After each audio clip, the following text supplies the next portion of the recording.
Hello everyone, magandang araw. Kumusta kayo?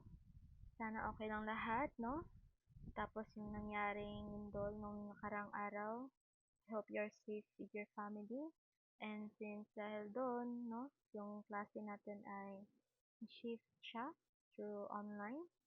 And with that, I hope no na panoorin niyo itong recorded lesson na ito hanggang dulo kasi kasali po ito sa ating quiz, sa ating, siyempre, mag-quiz tayo, and sa ating summative test, and lalong-lalo na sa ating nalalapit na exam.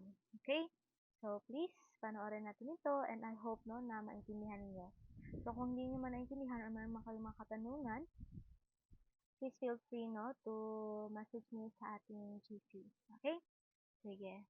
So, ayan, let's start. I hope meron kayong mga ballpen dyan at saka notebook.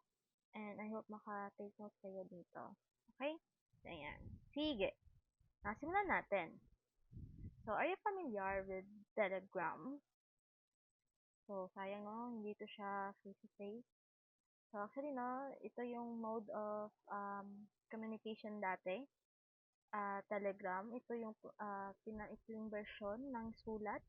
Kasi kapag sulat, yung whole letter talaga, no, medyo matagal yun siya darating sa iyong receiver. And then kapag Telegram naman is medyo madali lang siya. Okay? Kasi it would take mga 1 week, ganun, no? Pero kapag yung letter talaga, usually it could take more than a week. So that's why, no, merong iba na gumagamit ng Telegram para mag-send ng message. Hindi yung Telegram na ginagamit natin ngayon, no?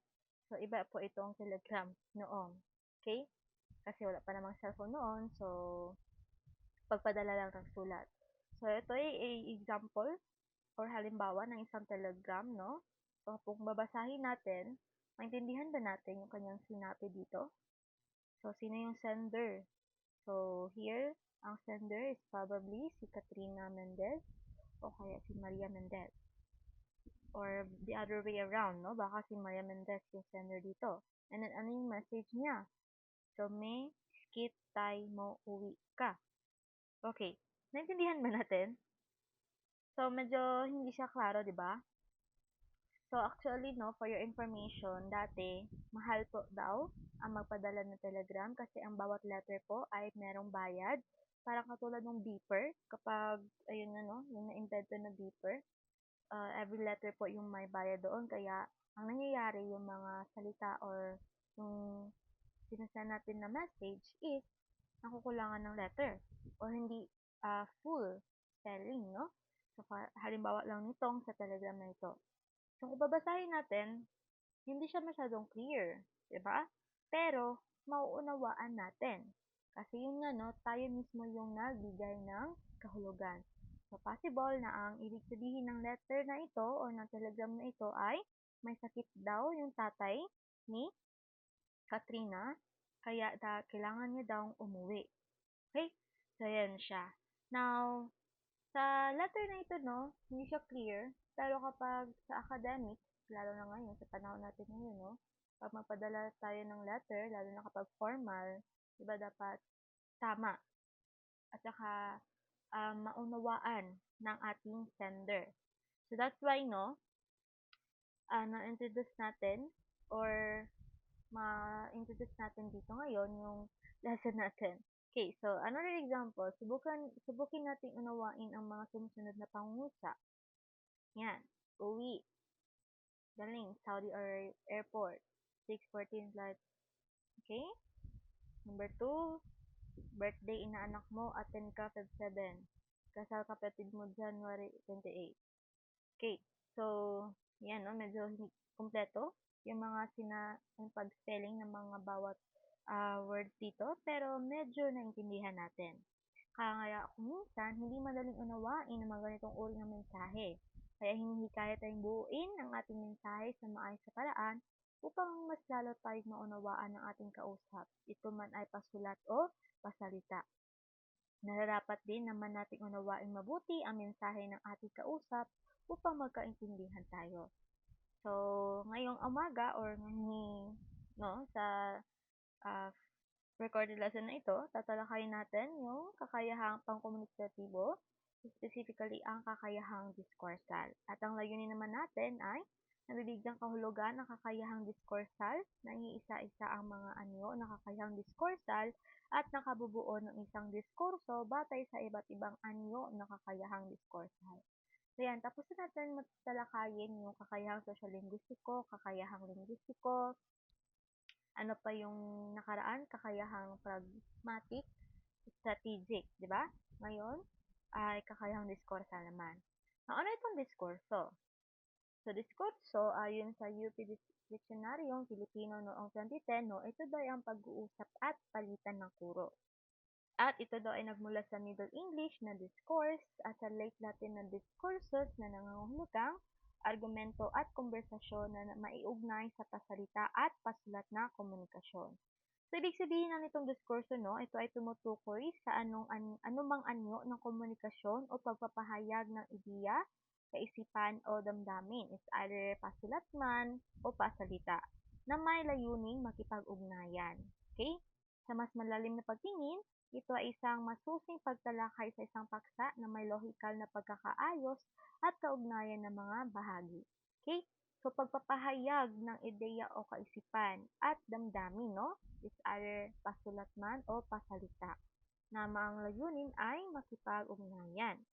So, halimbawa, talumpati, mga debate, no, kapag pasalita.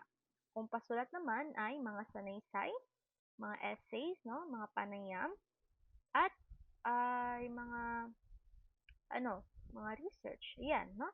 That is a diskurso. Now, ano naman itong kakayahang diskursal? Ang kakayahang diskursal, no, saklaw nito ang pagkakaugnay ng serye ng mga salita o pangungusap na bumubuo ng isang makabuluhang teksto. Ang isang taong may kakayahang pangkomunikatibo ay nakapagbibigay rin ng wastong kahulugan ng napakinggan o nabasang pangungusap. Okay? O pahayag upang makabuo ng isang makabuluhang kahulugan. So, yan, no? Pagkaugnay ng seri ng mga salita o pangungusap. So, here, meron daw tayong ability na mailahad ng ating damdamin, no? Na merong makabuluhang teksto or maintindihan ng ating mga tagapakinig or tagapagbasa, no? Kung pasulat man ito siya. Okay? And also, tumutukoy sa kakayahang mabigyan ng wastong interpretasyon ang napakinggang pangungusap o pahayag upang makabuo ng isang makabuluhang kahulugan. So, meron ka rin daw kakayahan na magkaroon ng sariling interpretasyon o wastong interpretasyon ano man yung nabasa mo o napakinggan mo. Ang tagumpay ng pag-unawa sa isang diskurso ay batay sa kaalamang taglay ng kapwa nag-uusap, kaalamang linguistiko, struktura, diskurso at kaalaman sa social setting. So, masasabi bang may kakayahang diskursal ang isang taong nagpahayag ng sunod? So, pumunta ako ng palengke kanina. Maglaro tayo. Makikita mo ang hinahanap mo. Isasama kita. Marami-rami rin ang kanyang nakain na napaiyak ako sa palabas sa telebisyon. Yan. Naunawaan ba natin kung ano yung sinasabi niya? Diba hindi clear? Parang sabog, kumbaga, no? Yung kanyang lahad ng kanyang damdamin. Kasi tayo, as a reader, or tagapakinig, hindi natin siya agad na unawaan. So, malinaw ba ang pahayag? So, ano ang dapat gawin upang maging makabuluhan ng pahayag? Paano ba? Okay? Sa pagdidiskurso, mahalaga na maging mapanuri hindi lamang sa salita, kundi sa kulturang nakapaloob dito. Dapat mapanuri tayo. Mahusay maghinuha ng mga impormasyon gaya ng integrasyon ng kilos sa salita. Magkaroon ng kritikal at malalim na kakayahan sa pag-unawa ng mensahe, maisaalang-alang ang mga sumusunod na dimensyon. Okay, parang natanggal ko yun siya. Sorry. So, hindi na natin ito kasali. Okay. So, tandaan, no, kapag may tatalakayin natin ang kakayahang diskursal, ito daw ay may dalawang sinasaalang upang malinaw ang kakayahang diskursal. Una ang kohisyon. So, ano yung kohisyon? So, cohesion o pagkakaisa ay tumutukoy sa ugnayan ng kahulugan sa loob ng teksto. So, merong unity sa mga idea mo, no? In a sentence. For example, nagbago na si Ana. Naging mailap na siya sa pakikisama sa mga kaibigan at hindi na rin sumasama sa mga lakad ng kanyang mga katrabaho. Ayun, sa pahayag na iyon, naintindihan ba natin? Meron bang pagkakaisa yung mga bawat sentence? O meron bang kaugnayan silang lahat? Siyempre, meron, no? Na ang coherence naman, no, o pagkakaugnay ay kaisahan ng lahat ng pahayag sa isang sentral na idea. So for example, kapag pasulat yung ating diskurso, no, yung first paragraph, masasabi natin na meron siyang coherence, yung sanaysay natin o yung essay natin ay merong coherence kapag yung ating first paragraph ay konektado siya sa ating second paragraph or the other way around. Yung second paragraph natin is meron siyang connection sa ating first paragraph. Okay? So, halimbawa, yung kanina, no, nagbago na si Ana, naging mailap na siya sa pakikisama sa mga kaibigan, at hindi na rin sumasama sa mga lakad ng kanyang mga katrabaho. Si Ana ay may asawa na. So, yan, no, merong pagkakaugnay-ugnay ng mga idea sa isang central na idea. So, ugaliing gumamit ng mga panandang koneksyon, gramatikal at panandang pandiskurso upang matiyak ang kaisahan at pagkakaugnay-ugnay. Pagkakaugnay-ugnay ng kaisipan. So, for example, ito, let's read this one, no? Isang gabi habang ako ay natutulog, naginip ako na kasama ko si Darda. Lumipad kami patungong Encantadia at nakipaglaban sa mga hator na pinamunuan ni Hagorn. Habang nakikipagduelo si Darna ay naapakan ko ang paa ng Spider-Man kaya napaiyak siya sa sakit. Mabuti na lamang at andoon si Dr. Strange at agad niya itong ginamot sa pamamagitan ng relo ni Ben Tennyson. Natalo namin yung mga kalaban. Pagkalipas ng ilang oras, lumabas ang mga kalaban ni Trece at nakipaghabulan sa amin. Lumipad si Darna at nasabit ako sa kanyang sinturon. Natakot ako na baka mahulog sa pakakalipad namin. Ilang segundo ang nakalipas, biglang lumutaw si Thor sa kalawakan at inihagis niya ang kanyang mahiwagang martilyo.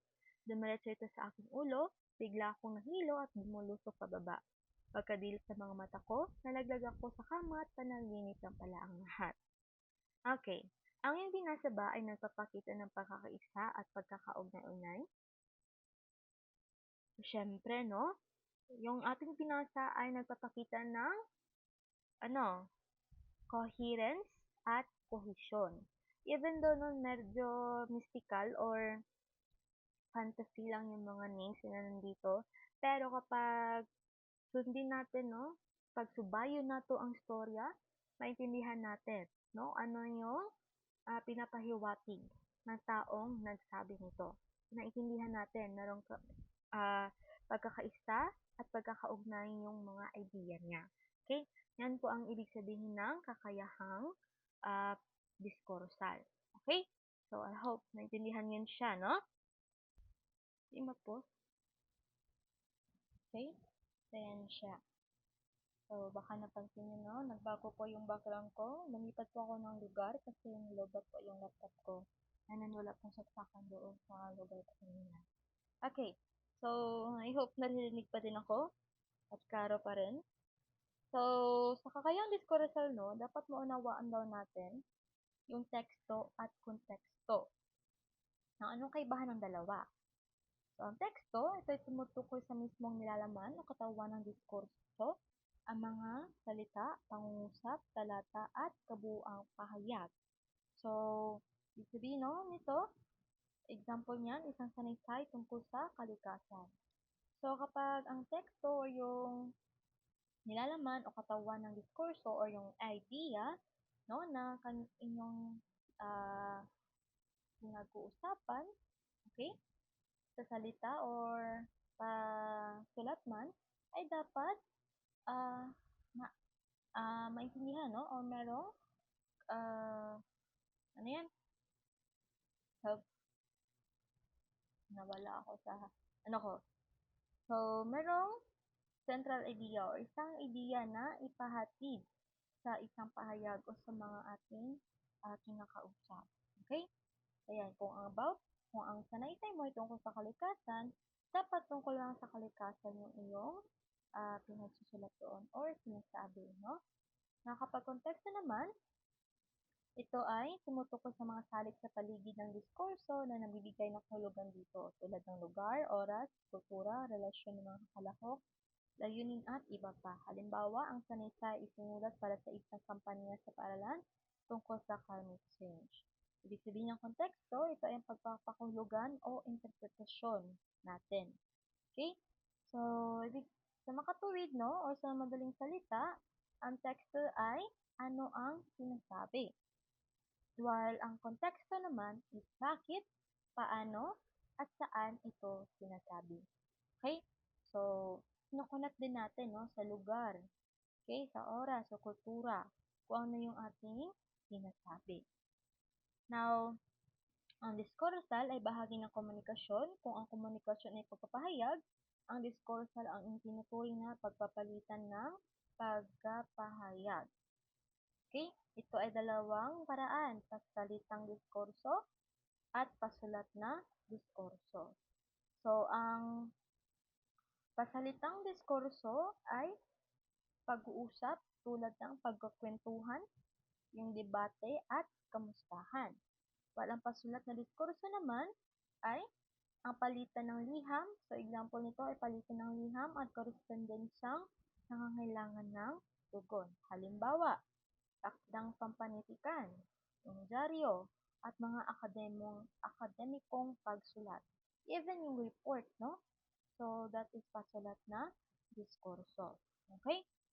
So, meron tayong iba't ibang konteksto na kakaing diskursal. Una dyan ay kontekstong interpersonal. So, halimbawa, usapan ng magkaibigan. Interpersonal. So, ibig sabihin, no? More than one po yung involved na person dito. So, kapag intrapersonal, ikaw lang mismo yung kumakausap sa sarili mo. Pero kapag interpersonal, ikaw at yung taong kausap mo. Okay? So, more than one. So, pwede siyang dalawa or tatlo. Okay? Na, kontekstong panggrupo, so, syempre, from its name, no? Sobra po sa dalawa, pang maramihan po ito. So, halimbawa, pulong ng pamunuan ng isang samahan, pang mag-aaral. Hence, wala pa ginadugtong. So, pulong ng pamunuan ng isang samahang pang mag-aaral. For example, sa inyong klase, okay? Meron kayong meeting. So, ang konteksto na kakayanin diskurso doon no, ay kontekstong pang-grupo.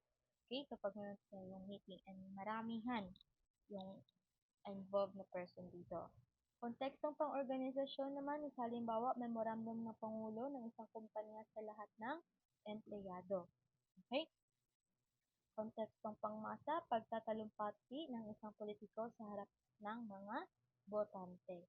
Pangmasa, mula na sa pang city o pang barangay level. Okay? Kontekstong intercultural naman is pagpupulong ng mapinuno ng mga bansang ASEAN. So, example niya, no? ASEAN. Yung mga ASEAN. So, kapag napansin niyo, no? Merong ASEAN Congress.